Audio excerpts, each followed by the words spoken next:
You could see them fire a rocket, you'd hear the alarm, and they would hit the town. And one time we were sitting there and literally I saw the rocket fired, I heard the alarm, we ran into a building, boom, heard it hit outside, ran out. 1 minute later I was on the scene of, where a missile had just hit.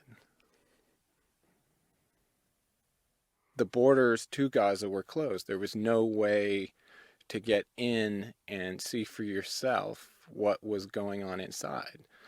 We had to do what we could, and that was to sort of, get on hilltops and watch, see. And constantly you would hear drones flying around. You could, an air war is a strange thing to watch because you can't really see anything coming, and the next thing you see are huge explosions on the horizon.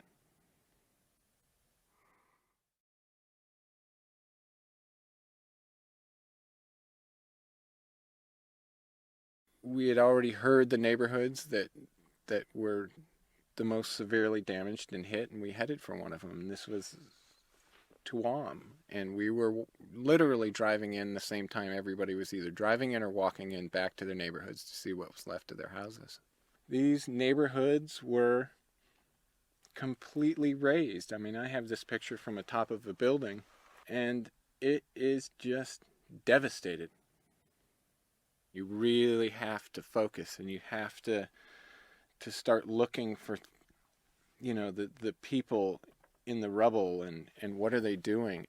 There's this kid, and he's collecting nails. He's what are you doing? I know he's a little kid, but he's taking this little pan, and he's collecting nails, and he's handing them to his father, who's like got a big jar of nails now. As people came back, they were looking at their houses, they're crying, they've lost everything, and what do?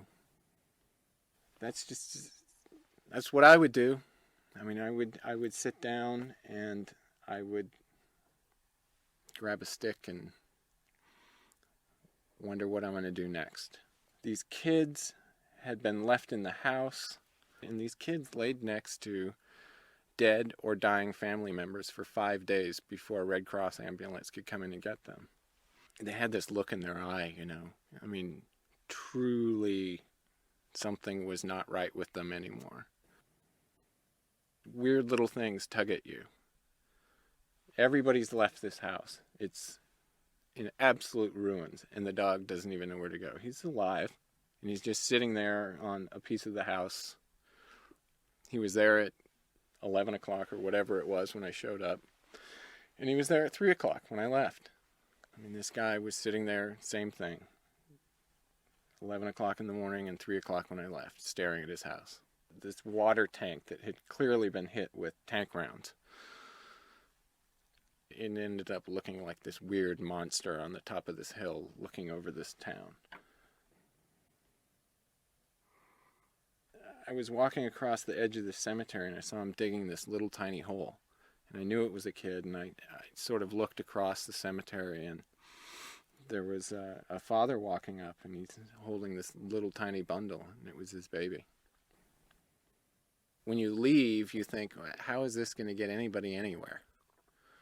You just try to show that both sides are affected deeply by it.